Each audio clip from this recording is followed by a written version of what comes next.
Bienvenue au cœur de l'action, le podcast de la ville d'Antibes-Juan-les-Pins. Un podcast qui vous invite chaque semaine à vous informer autrement sur l'actualité de votre ville.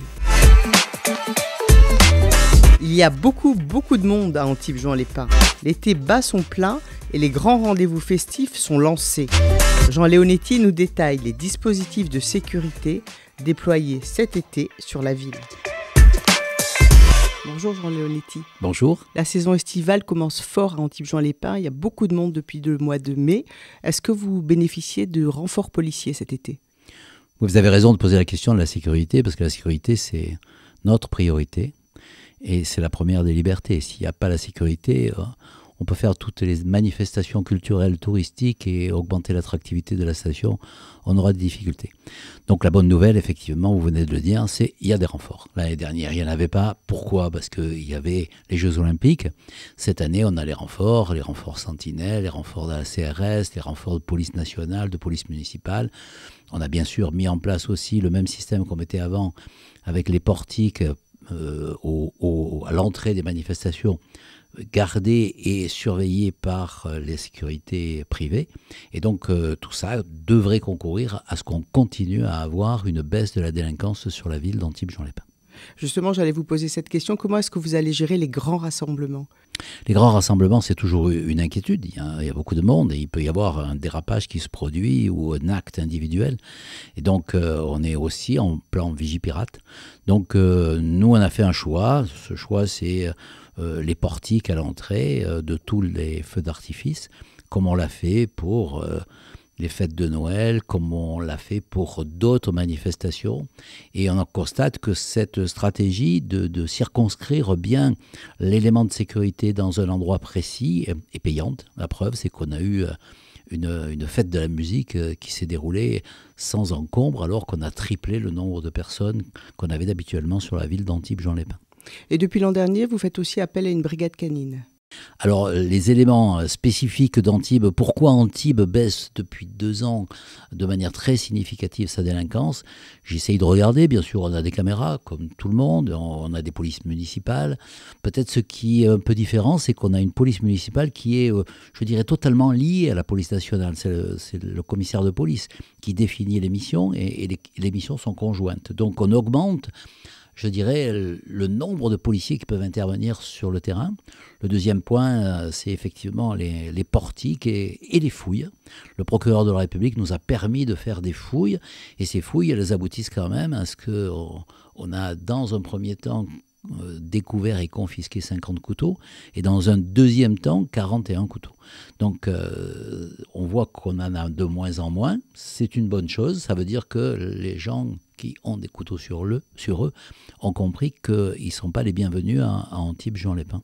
Et puis, on a la brigade canine. La brigade canine, c'est très utile. On en avait discuté avec le préfet, avec le commissaire de police.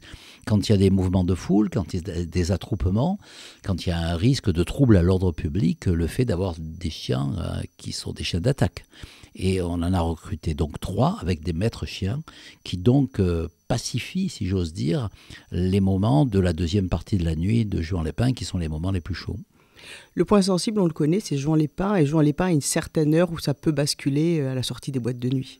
Juan-les-Pins, c'est avec peu de villes en Europe et dans le monde qui ne se couchent pas vraiment. C'est-à-dire que ça continue jusqu'à 2h du matin, puis ensuite, à partir de 2h du matin, il commence à y avoir les sorties de boîtes, et puis on pousse comme ça jusqu'à 5h du matin. Et donc, cette deuxième partie de la nuit, généralement, dans les villes, on allège le dispositif policier. Nous, on ne peut pas le faire. Voilà. Donc la police nationale le sait et elle renforce avec la brigade anticriminalité, avec la CRS, cette partie-là, parce que c'est des parties de nuit dans lesquelles on peut avoir des troubles majeurs à l'ordre public, avec des bagarres.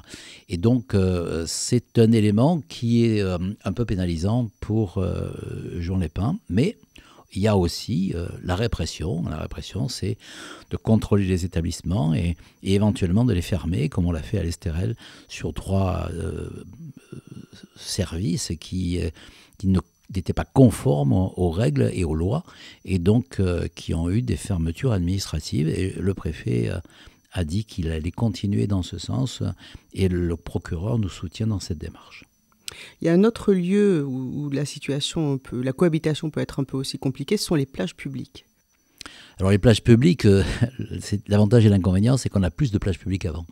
Avant, sur tout le littoral, pratiquement sur tout le littoral, des plages intra-urbaines, c'est-à-dire celles de Juan-les-Pins qui ne démarrent pas sur Golfe-Juan, on avait un système continu de plages privées. C'était pas équilibré. Aujourd'hui, on a des plages publiques. Sur ces plages publiques, c'est un lieu public. Donc les gens peuvent y aller et il faut faire attention, bien sûr. On va renforcer notre dispositif le long de ces plages avec 2 idées, le trouble à l'ordre public ou le trouble de voisinage. Des gens, ou plus souvent des jeunes, qui perturbent leur voisinage. Et puis ce qu'on appelle le vol à la serviette. Le vol à la serviette, c'est vous allez vous baigner, vous laissez votre portefeuille, vous laissez votre portable, vous revenez, il n'y est plus.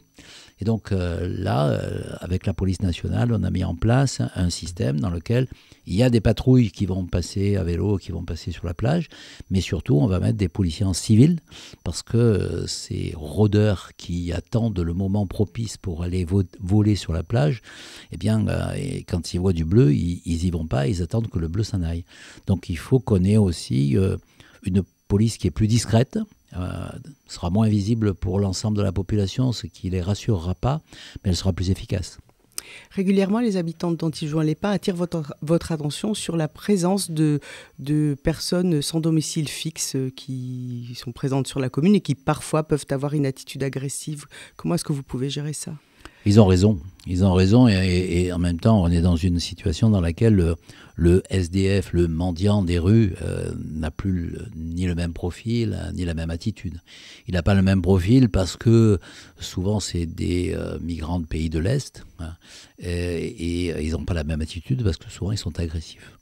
On ne peut pas chasser les gens, mais on peut définir des périmètres dans lesquels ils ne sont pas les bienvenus et parallèlement faire passer des maraudes de Croix-Rouge pour faire en sorte qu'ils ne soient pas en danger. Avec une canicule comme on a aujourd'hui, le fait de s'alcooliser et de rester au milieu de la rue, ça met leur vie en danger. Donc on va à la fois les protéger et puis en même temps exercer l'autorité pour qu'ils ne se retrouvent pas dans les cœurs de ville.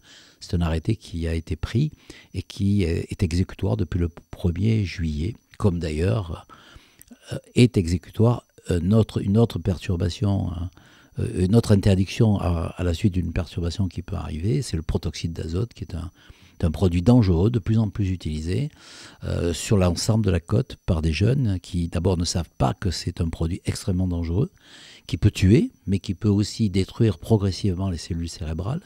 Et puis c'est un médicament qui est dangereux parce qu'il peut exploser et il peut s'enflammer. Et donc j'ai pris un arrêté d'interdiction sur la voie publique de l'utilisation et de la détention de protoxyde d'azote avec confiscation et amende. D'accord. La sécurité, c'est aussi la sécurité sanitaire et celle sur les plages. Il y a des pompiers qui vont veiller cet été à la sécurité des nageurs. Mais par rapport à la canicule, vous êtes médecin aussi. Est-ce qu'il y a des choses que vous aimeriez dire, des conseils que vous aimeriez donner ? Oui, bien sûr, on a toujours les mêmes conseils. Mais la canicule, on la voit arriver maintenant. La canicule de 2003 a laissé des traces dans les mémoires, mais des traces bénéfiques. J'ai présidé hier le conseil de surveillance de l'hôpital, il n'y a pas d'afflux supplémentaire de personnes. Donc ça veut dire que les personnes âgées ont compris qu'il fallait boire, qu'il fallait s'hydrater, qu'il fallait être à l'ombre, etc., etc. Et l'ensemble des aidants, que ce soit le personnel sanitaire ou le personnel qui accompagne socialement ces personnes, est aussi très sensibilisé à ça. Et le centre communal d'action sociale d'Antibes téléphone quotidiennement à toutes les personnes isolées pour éviter que ça puisse se produire. On oublie un petit peu les autres. Voilà. Et dans les autres, les plus fragiles, c'est les enfants. Donc permettez-moi de rappeler qu'on ne met pas les enfants au soleil entre midi et 2. On ne les met pas sur la plage sans les hydrater, sans les rafraîchir, sans leur donner à boire. Et si vous voulez un conseil personnel, on n'amène pas les enfants entre midi et 2 à la plage. Voilà, on les laisse à l'ombre et on les laisse tranquilles. Il y a une autre catégorie, mais cette catégorie, c'est des adultes. On ne court pas autour du Cap, même si c'est très beau, même si la promenade maintenant est piétonne, on ne court pas autour du Cap entre midi et 2 quand il y a un pic de pollution forcément dû à la canicule et qui fait 41 degrés. Je vous remercie. Au cœur de l'action, c'est un podcast d'Antibes-Juan-les-Pins. À la technique, Jean-François Diaz. Au micro, Florence Bellon. Et nous, on vous donne rendez-vous la semaine prochaine.